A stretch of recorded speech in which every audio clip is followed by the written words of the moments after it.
welcome in to episode 2 of Bear Ball. I'm your host, Brennan Barbu, and we got to get right into these NBA playoffs. Just like I said last week, these NBA playoffs have been lit. We're getting physical play all around the league right now. Multiple of these series, teams are playing much better defense than we saw in the regular season. If you watch NBA playoff basketball every year, that's just what you're accustomed to, and I absolutely love it. We got to start with my favorite series of the entire playoffs, the Detroit Pistons versus the New York Knicks. So, as a Detroit fan, obviously watching that game one, first three quarters, feeling great. I mean, we're watching. Cade Cunningham wasn't even having a great game. He was dishing the ball out well, but he wasn't shooting very well. He was not as aggressive as we're used to seeing him. And, I thought that was going to get better in the fourth, and we were going to be able to pull out game one. As I talked about in the last podcast, I thought we could go out there and take game one. I thought we would know the importance. And, we definitely went out there and we played a great game through three quarters. Then the fourth quarter starts with not being able to inbound the ball, get a 5-second violation. And then on the very next offensive possession, we get a 24-second violation. So that's a terrible start to the fourth quarter. And from there on, we just fell apart. We give up a 21-0 run. Cameron Payne is out there going crazy on us. Karl Anthony Towns had a really nice fourth quarter.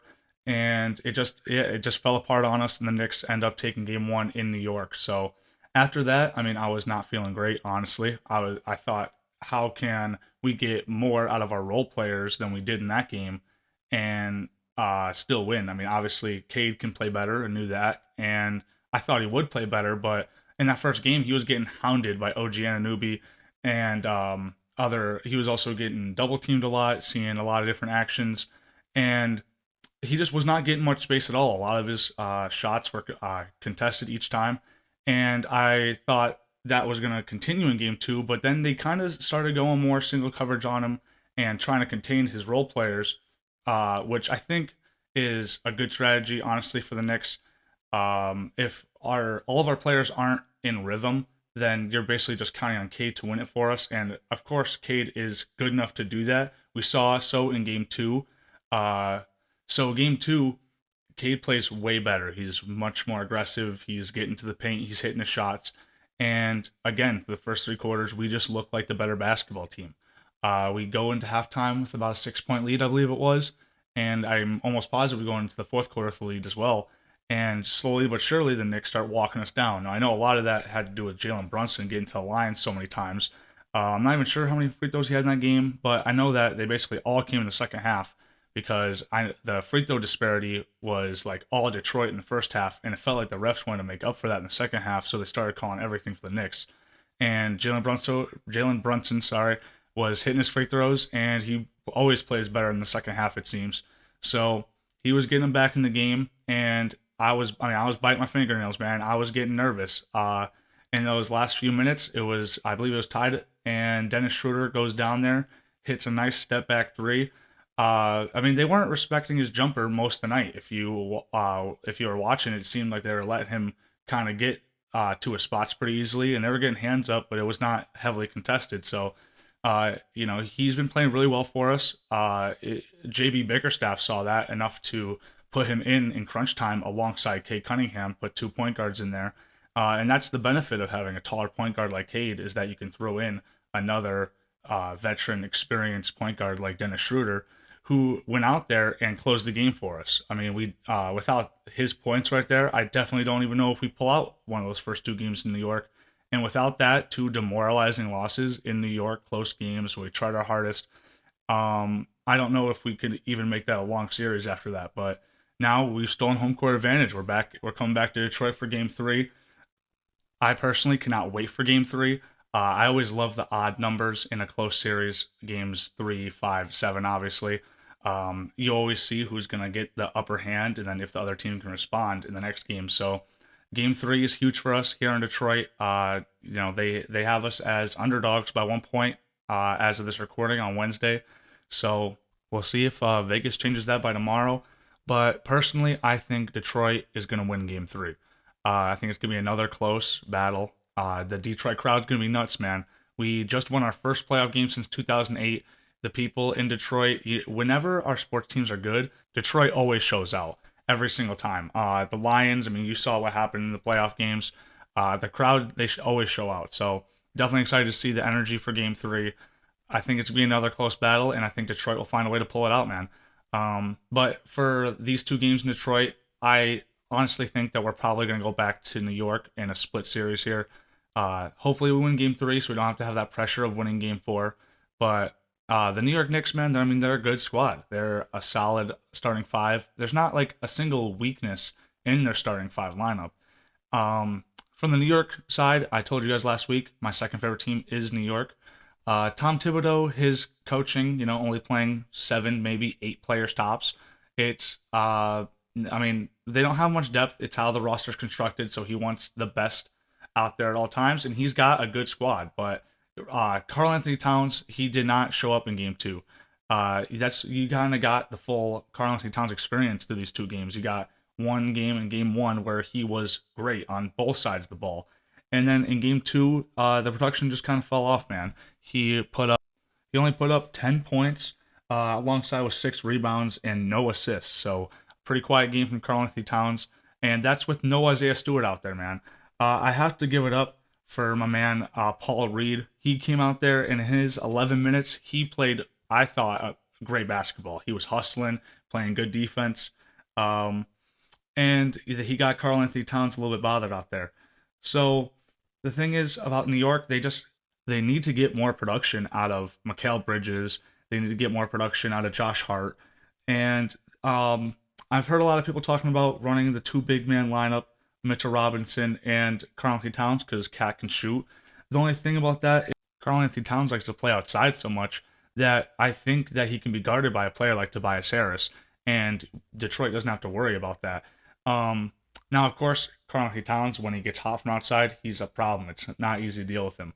In the playoffs, I just don't trust him to go out there and do it every single night in a 7-game series. Now, can he do it 4 out of these 7 games? You got to hope if you're a New York fan.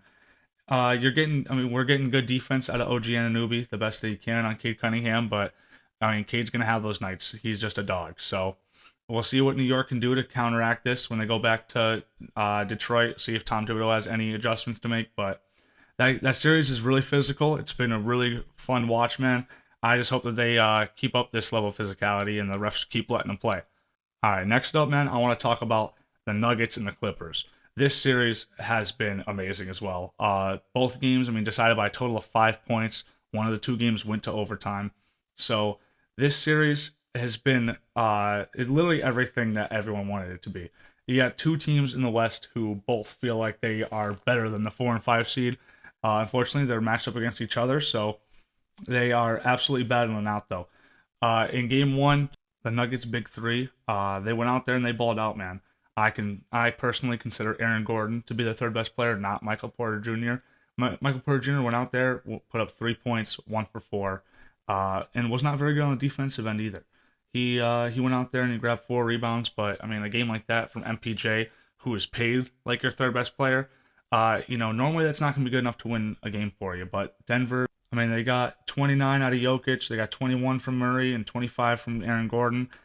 They're also able to get 15 from Russ on the bench. So when you're able to get that kind of production on the bench, that's going to help you out a lot. They have not been able to see that kind of production the last couple of years in the playoffs, or at least last year when they lost in the second round. They basically were just going out there, and their top 5 guys were the guys doing almost 100% of the scoring. So when Russ can come in and take a little bit of that load off, it definitely helps. Zubac, I have to say, has been doing a great job in this series guarding Jokic. Jokic is a beast. You're not going to stop him.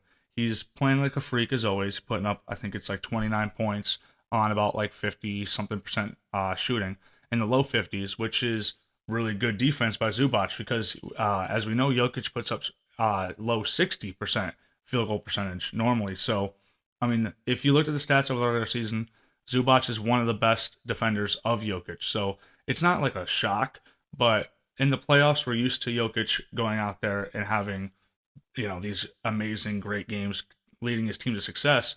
But then in Game 2, when they have a chance to go back to LA up 2-0, we saw, in my opinion, one of the worst Jokic games in the playoffs I've seen in a while. Now, I'm not saying he played terrible or anything.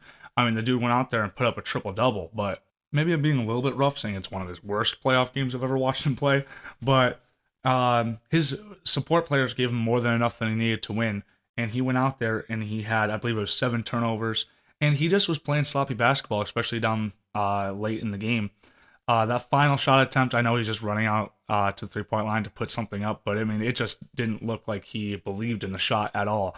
And when Jokic goes out there and he puts up, he shot exactly 50%, 8 of 16, and 4 of 8 from 3. I mean, for a big man, 50% from 3, that's great.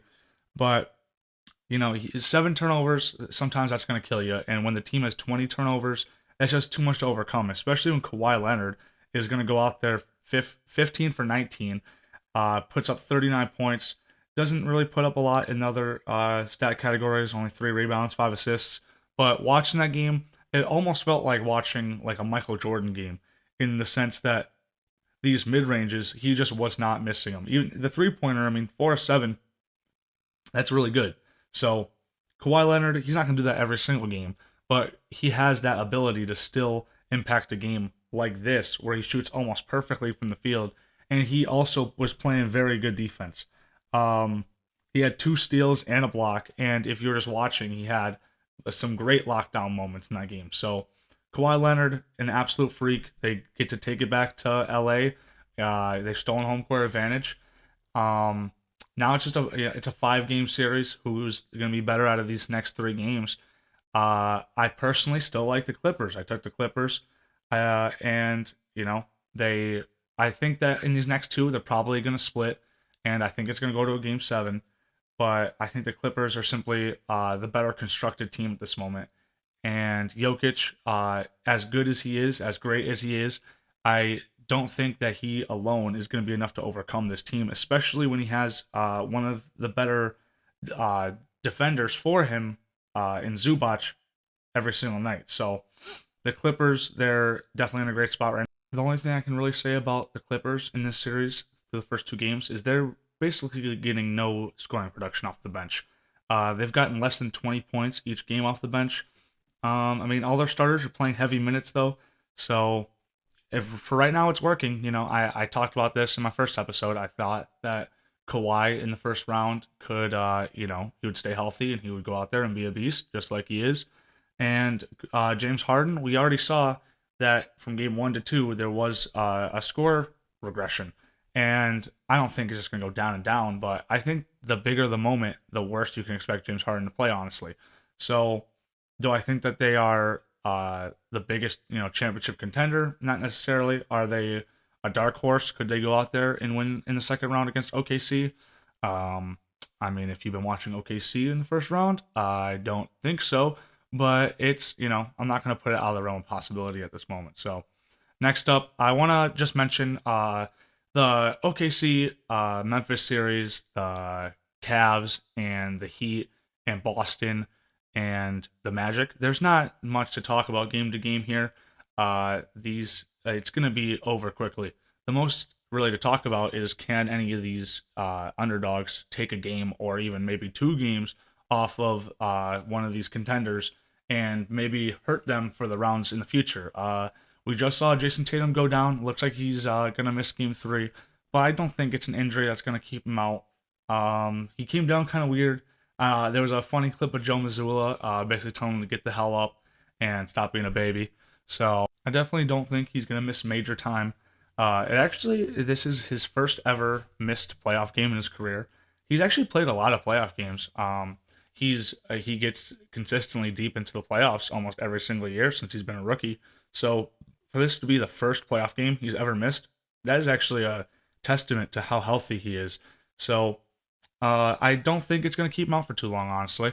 And the Celtics are so well constructed, I could see them sweeping this series without Tatum. The Orlando Magic can't score the ball. Even when Paolo Banchero goes out there and scores 30, the rest of his team can only put up 50. So that's not anywhere near enough to beat the Celtics, who have 5, 6, 7 players who can go out there and put up 10 points on any given night. So that series, not much to talk about. Cleveland and the Heat, I personally don't think the Heat should even be in the playoffs. I talked about how I thought Atlanta would miss the playoffs, and I was right. The Heat took it. I said it was going to be the Bulls. I was wrong about that one, but I don't like the plan. I think it's stupid. They play 82 games for a reason. There's no reason to have a little play-in tournament, see who the last two seeds are going to be. You already have half of the league making the playoffs. I don't see. Actually, it's more than half the league that makes the playoffs, and I don't see a reason to let four more teams get a chance to make the playoffs. They had their chance to prove that they were one of the best eight in their conference. So it made sense the bubble year because there was a break in the season and they had to. There was so many teams who were right there. That made sense. But ever since then, it feels like we're just extra games for extra money. So the NBA is not going to stop that. You know that. But there is no reason that the Atlanta Hawks shouldn't be in the playoffs. Not that it matters that much anyway. Now the Hawks get a slightly better draft pick, so good for them. But I think Trae Young wanted to be in the playoffs. Would it have made it any more interesting? Probably not. But at the same time, I don't think we need it anymore. I think it's just bad for the game. So I wish they would get rid of it. They probably won't though. Other than that, OKC Memphis, that's going to be over very quickly. John Morant, Jaren Jackson Jr. I just don't know what happened with that squad, man. They were tracking like this team that was going to build and build and build and eventually be this championship contender for years, I thought. And ever since John Morant has some off the court issues and he gets suspended and has to, have mental health treatment and whatever else for the gun stuff, now this team has been regressing and regressing ever since. Jaren Jackson Jr., as much as I love him for being a Michigan State Spartan, he's not, a good enough player to, carry your team or anything, especially in how many games John Morant missed this season. It kind of hurt them. The thing is that they were in the top six seeds and they fire their coach. I'm not exactly sure what the reasoning was on that one, other than they wanted a new voice in there. They thought it was falling deaf ears, but I mean, obviously it didn't work out very well for them. And now they're going to be out very quickly. And I don't know where you go if you're Memphis from here. I mean, I think a lot of their fans have been saying, you run it back. We're talented. We still have youth, but there's younger teams who are doing more than you right now. So I don't know how much hope there is right there, other than the fact that you have a couple solid players, but you don't have a solid team around them right now to contend. So quickly on Pacers Bucks, I definitely think I chose emotionally when I made that pick.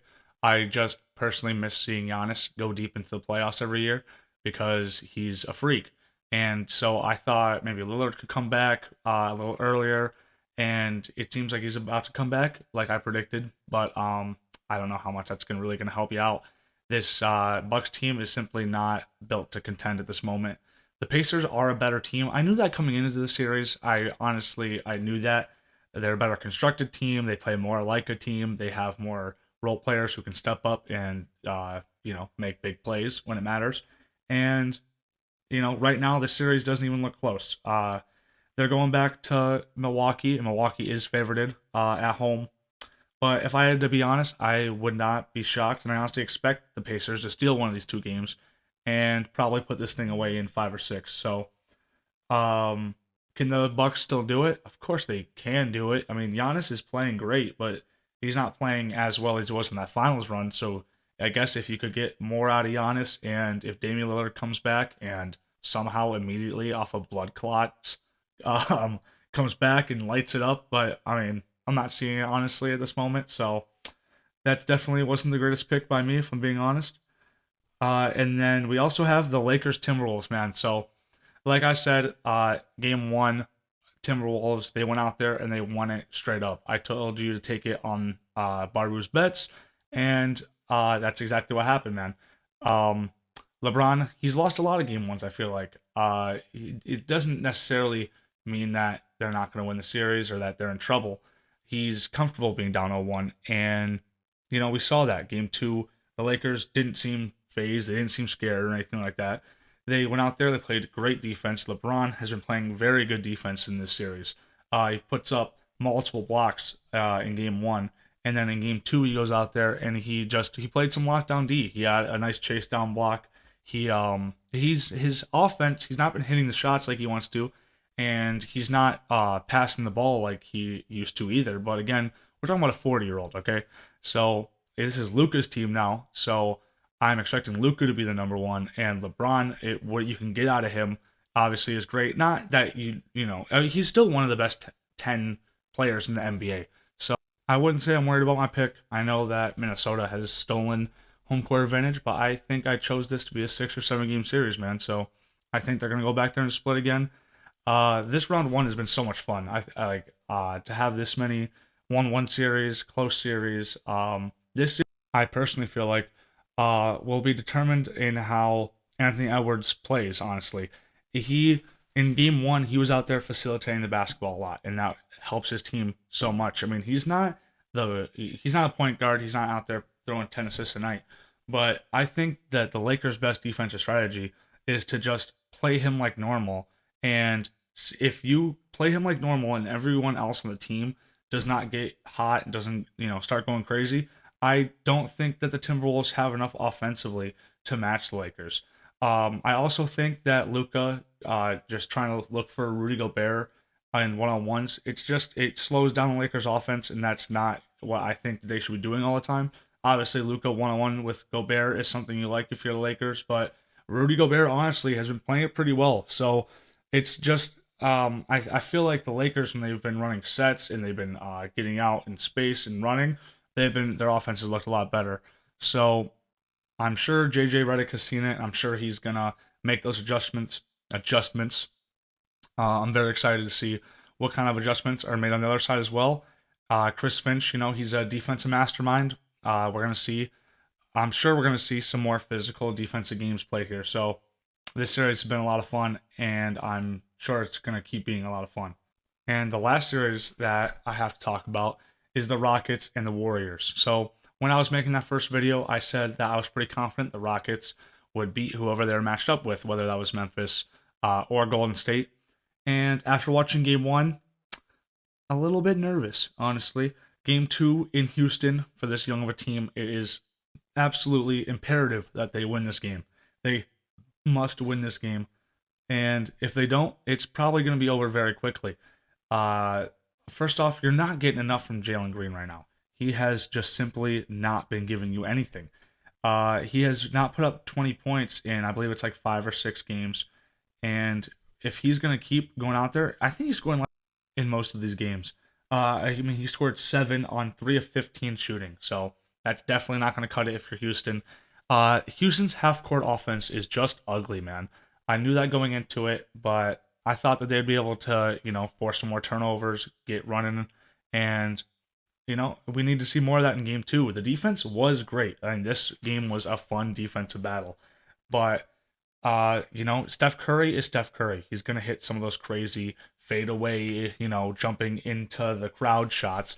And you got to do whatever you can to overcome that. And honestly, they did. They were down by 20-something points. They pulled it in kind of close late, and Golden State then extends the lead. But in this game too, man, if Houston wants a chance to, not destroy this great season that they've had, getting the number 2 seed with this young of a roster, they need to go out there and they need to play better half-court offense. Şengün and Fred VanVleet, it feels like that is literally the entire offense. Steven Adams went out there and he played great. I mean, his offensive rebounding was another thing that was keeping the Rockets in it. He is huge compared to the Warriors. When he's on the court, it feels like a man amongst boys. They really just have no one to stop him. I mean, they're throwing out Kayvon Looney still, and he's nowhere near big enough to guard him. Draymond Green can't guard him. So Steven Adams minutes, I think those should go up if you're the Rockets. Other than that, man, you've just got to find a way to get running because this half-court offense is not good. I mean, Ime Udoka, he's shown that he's a good coach, so I believe he can make the adjustments needed to go out there and win this crucial game too. Because if they don't, this series is going to be over. Jimmy Butler, man, I mean, he's back in full playoff form, it feels like. He put up 25 in this game. He went crazy in the play-in game. And if you got playoff Jimmy next to Steph Curry, it's a dangerous combination, man. Draymond Green, he's out there playing his defense. He's still a great defender, one of the best. Not the best of all time. I would say he changed defense forever, though, the way that he literally is able to guard 1 through 5. But the lack of size for this Golden State team could end up hurting them. I'm not so sure if it's going to hurt them in this series. I'm still taking the Rockets in this series. I think the Rockets win tonight. Then they can go out there and they can make this a hard fought 7 game series, man. But we're gonna have to see them go out there and play better half court offense because without that, they simply have no shot. I mean, when you go 20% from three and 55% from the free throw line, I mean, it's just hard to win basketball games like that, especially high level playoff basketball games against a very experienced team with championship medal. So the Rockets have got to figure out how to fix that, man. So, I mean, that wraps up my NBA, first weekend slash 4 or 5 day recap of the NBA playoffs. So, with that, man, I mean, you should know what time it is. It's time for Barbu's Bets. So, I mean, unfortunately, man, Barbu's Bets last week didn't look so hot. I mean, I gave you Detroit at New York +7. I gave you Milwaukee at the Pacers +5. And Minnesota at the Lakers +4.5. The only one there to hit was Minnesota versus the Lakers. Detroit at the Knicks, man, game 1. I still feel like that should have hit. The Detroit Pistons were there the whole game. They're up by 10 going into the fourth quarter, I believe it was. And, 21-0 run, and they fall apart. So I still feel like that was a decent bet, even though it didn't hit. Milwaukee at the Pacers, just silly. Just a terrible bet. Never should have done that one. Not even close to hitting. And then I told you that Minnesota at the Lakers was a good bet for game 1. Minnesota, they're the younger team, more energized. They wanted to come out there and get that game 1 W, and they did that. So, my same game parlay bet also unfortunately did not hit. It was centered around the Bucks winning the game, and that was not even close to happening. So Giannis putting up 30 plus, that happened. Giannis getting 10 plus rebounds, that happened. He did not make a 3-pointer. He took one, but he missed it. And, they did not win. So that plus 700 didn't mean anything because it didn't hit. So I got some more bets for you this week, man. I'm really hoping that this one's better for you. Let's start with the spread. So to start off, we've got the Detroit Pistons in game 3 at home as 1-point underdogs. It's basically a coin flip. It's a pick 'em, and Detroit is gonna win game 3, man. That crowd is gonna be nuts. Cade is gonna come out here and he's gonna cook. He's better in Detroit than anywhere else, man. He is gonna be great. I think that role players in playoff games, you can always expect them to be better at home. Expect Tim Hardaway to hit shots. Expect Malik Beasley to be hitting the shimmy. And I think the Pistons go out there and take game 3. Then I got Denver Nuggets +5 in game 3 at the Clippers. Now, I'm not so sure Denver is going to win game 3. I think that it's at +5 because we're not 100% positive about Michael Porter Jr.'s health. He played a really good game in game 2. He was hustling. He heard all the noise about him not being prepared, and he played way better in that game. So if he is out, then it's going to be tough for Denver to compete. But at the same time, he gave you nothing in game 1, and they went out there and won. So I think +5 for this series at this moment has proven to be too high. The point differential through 2 games is 5. So I feel confident that Denver can keep it close there and lose by less than 5, or go out there and win it straight up. And my third pick is going to be Minnesota -3 at home for game 3. I think Minnesota goes out there and they fix some of those mistakes they had in game 2. Anthony Edwards goes out there and he facilitates the ball better, and the role players play their role better than they did in game 2. I think that Minnesota goes out there and wins game 3. That defense should be just as good as ever. The calls should be going their way because they're at home.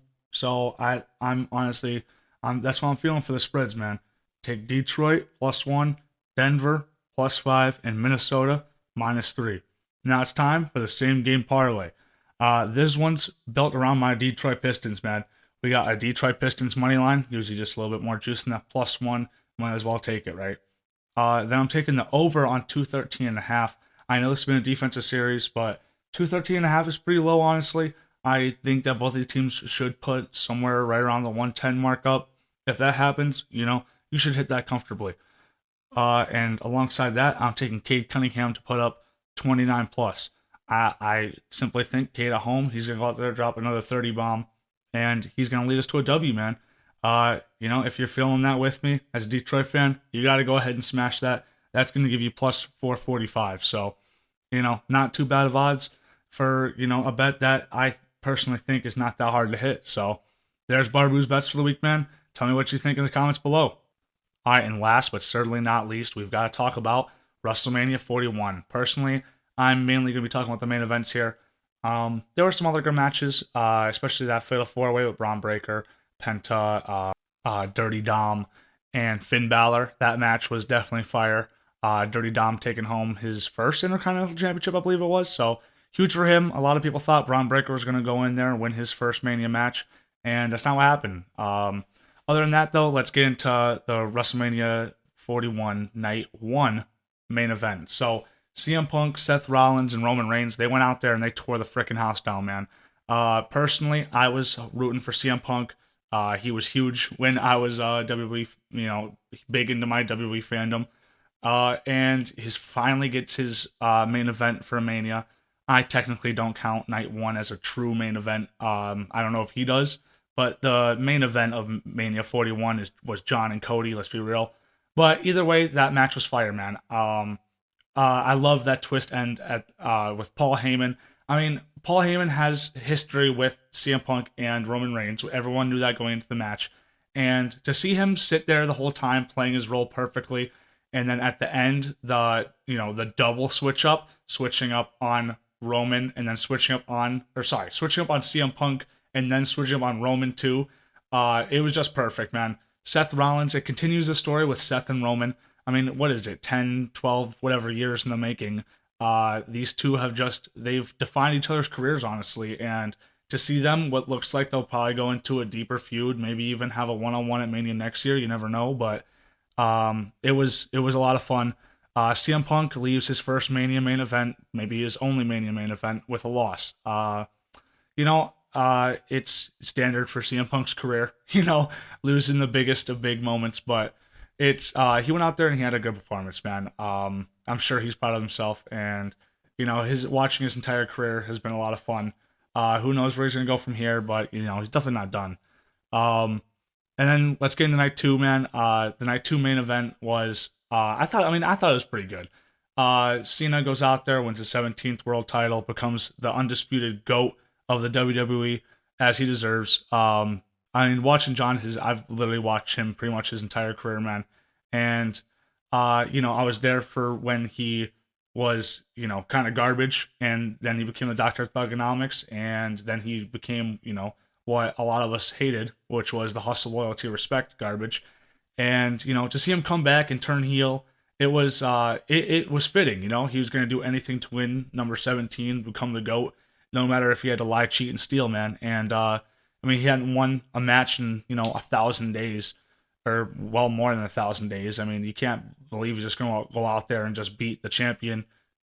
Simple, middle of the ring. Travis Scott comes out there for just about no reason at all, and it was hilarious just watching him walk to the ring. He actually took a bump. I have to say, Triple H has been good at getting these celebrities to take some bumps, man. Speed in the Royal Rumble took a bump. Travis took a bump at Mania, and it was a lot of fun. John Cena, he told Cody he would have to make a choice to be the villain to win the match, and he didn't. He drops the title. John kicks him straight in his fucking nuts, and he takes title number 17 home with him, man. It'll be a lot of fun to see where they go with this. I'm pretty sure John said his last match can be Survivor Series, which isn't going to be until November. So I think what they're going to do is they're going to run with, John leave the WWE with the title, because Triple H loves his long title reigns, so there's no chance it's end anytime soon. So it'll be interesting to see who John faces over this title reign. We'll probably see Cody at least one more time. Cody's title reign, honestly, if you have to ask me, I don't think it was terrible. I don't think it was great. I just think that sandwich between two goats, the 1,000-day reign of Roman Reigns and number 17 for John Cena, it's a tough place in history to fall for Cody Rhodes, honestly. Cody Rhodes had such a great comeback story. We all wanted to see him finish the story, and he did. But I mean, past that, I don't think the title elevated him much. We'll see where he goes from here. I mean, he's definitely not out of his prime or anything. The fans, live in the stands definitely love him. Maybe online people hate him, but everyone that pays for their tickets, they all scream his name. So we'll see what's going on, next with his career. I just want to say, man, thank all of you for watching this episode. You can find this on YouTube, Spotify, Apple Podcasts, Amazon Music, and more. So I mean, I've had a lot of fun. I hope you guys enjoyed watching this episode. So I'll see you guys next week. Don't forget, you only live once, so don't waste time on negativity. And peace.